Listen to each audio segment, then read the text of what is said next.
Hello everyone, I am John Björling, Associate Narrative Director on Star Wars Outlaws, and I'm here to break down the lore, references, and any other Star Wars details you may have missed in our latest gameplay walkthrough.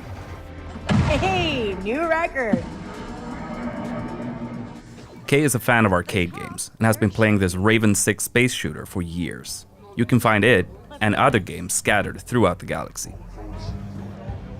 Kay grew up around cantinas and learned from an early age that they're both places to lie low and to find new opportunities. As Kay travels throughout the galaxy, it's always a good idea to head to the local cantina when looking for intel or work. Kowakian monkey lizards can be found everywhere in the Outer Rim, and they're used as pets, thieves, and even food. But few are as privileged as Salacious B. Crumb in Jabba's palace.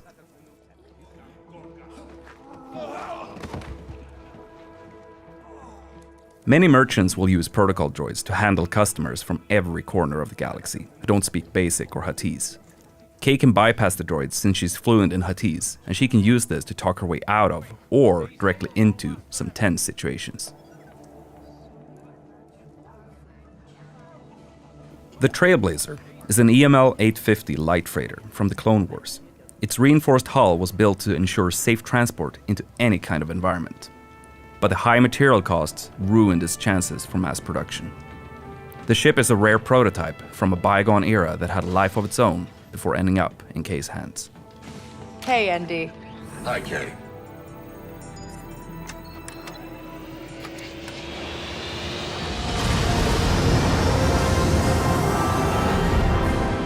Akiva space. Akiva is an Outer Rim planet that the Empire controls via the local government.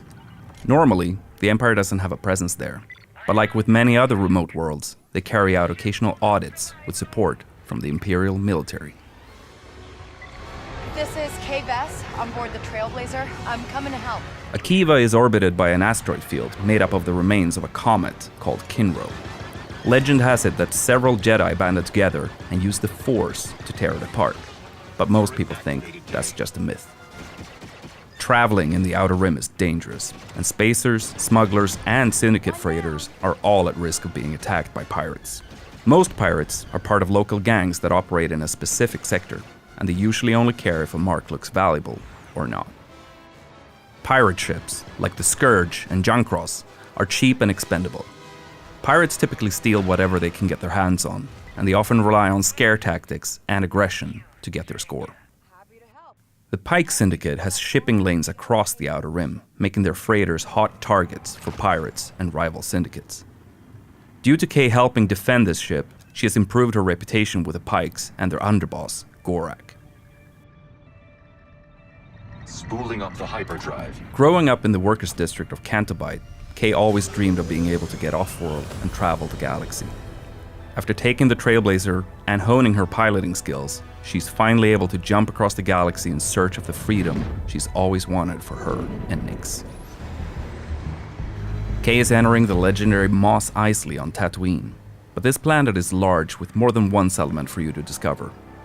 It's been a privilege to recreate iconic locations such as Chalmun's Cantina, while also expanding on the world with locations that are completely new. Room for one more? Here we see Kay about to engage in a game of Kessel Sabak, which is her favorite card game in the galaxy. To win, Kay will need to keep an eye out for cheaters, or maybe even cheat herself.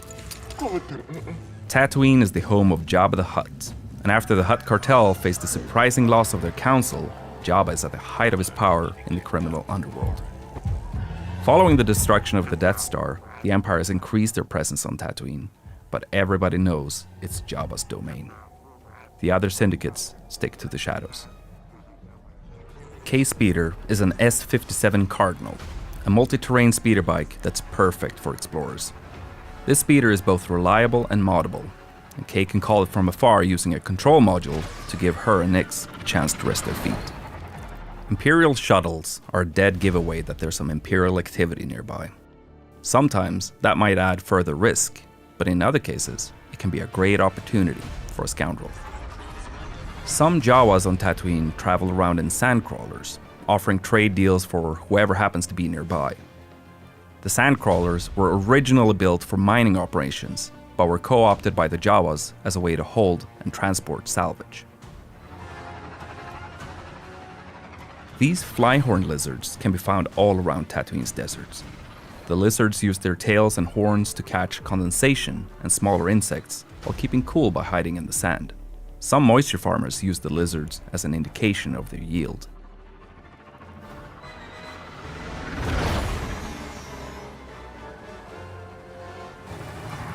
The Hutts are present outside the main cities too, and have established compounds all over Tatooine.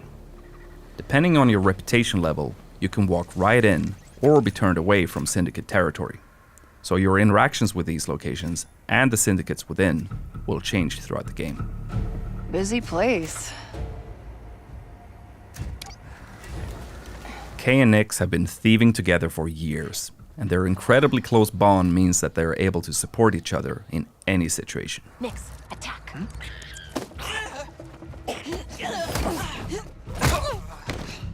Good job, buddy.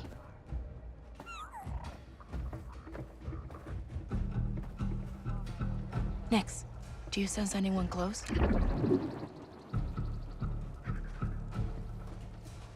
Sutta.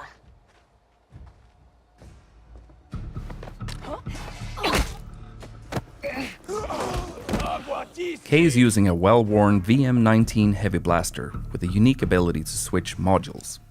Here, we see Kay use the stun mode to take out this guard instantly and quietly. Easy.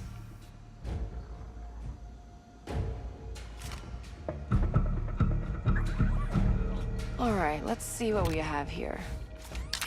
This is Kay's data spike, which she can use for picking locks. When not in use, she conceals it by wearing it as a hairpin. Wait, Quint? That sheriff from Wayfar used to work for the Hutts? I should talk to her. Oh, come on!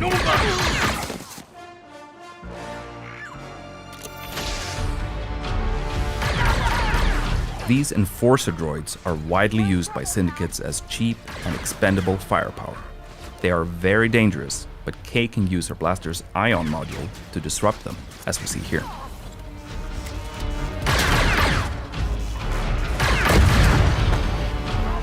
You may recognize these as Massives, a native Tatooine predator with thick armored hides, sharp spines, and a dangerous bite.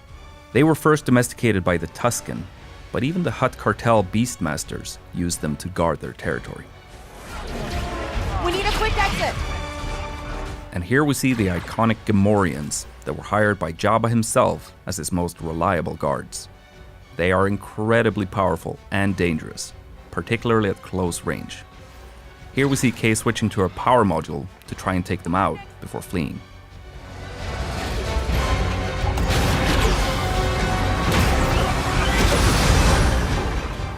Tatooine will feature its iconic twin suns, and you'll be able to witness some beautiful sunrises and sunsets on your journey across the desert planet. There we are.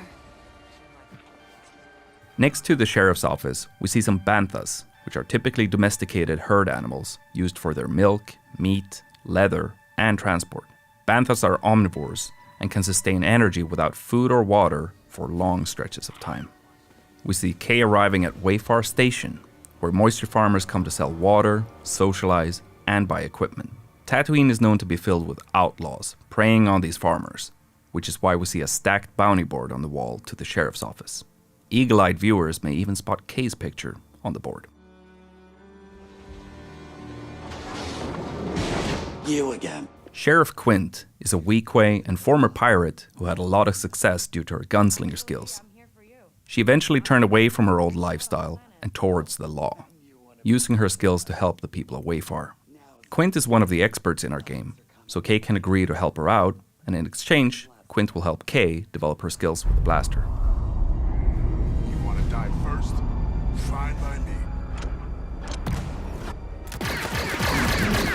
This is another look at Toshara, the new Savannah moon created in collaboration between Massive Entertainment and Lucasfilm Games. The strong winds on the moon wear down the naturally occurring amberine. This can create ramps for Kay and Nix to take advantage of on the speeder. Here we get another glimpse of the lush, dense jungle planet of Akiva, which has been fully realized visually for the first time. Akiva has a very interesting history, and that's something we were excited to explore with Kay and Nix. Kay grew up brawling in cantinas and sneaking around as a thief, so she can hold her own in combat. We even see her take down a death trooper with an electroshock prod. And here, we see a range of alien species being brought together by Sabak. This includes a Galushian, a Zabrak, and Trandoshan. You'll encounter a range of different species scattered across the Outer Rim.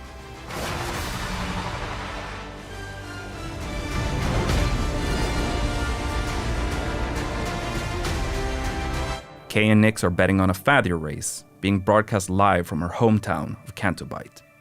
Nix loves following the race on the holoprojector. These are Aglis flyers, native to Tushara. They have a habit of stealing anything they can get their hands on, hoarding the items in remote nests. The Tusharans use wind fishing nets to capture them for their meat. In addition to Kay's blaster, she'll learn to use some other weapons when she needs some additional firepower, such as this Imperial Z6 rotary blaster cannon. And finally, here we see a Rancor, a reptilian species that originally hailed from the planet Dathomir. As fans will know, Rancors are extremely dangerous, so they present quite a threat to someone like Kay. And that's some of the things that you may have missed in our latest gameplay walkthrough. The team is hard at work crafting this galactic scoundrel adventure, and we're excited for players to experience the Outer Rim as Kay and her companion Nix on August 30th. If you're willing to take the risk, the galaxy is full of opportunity.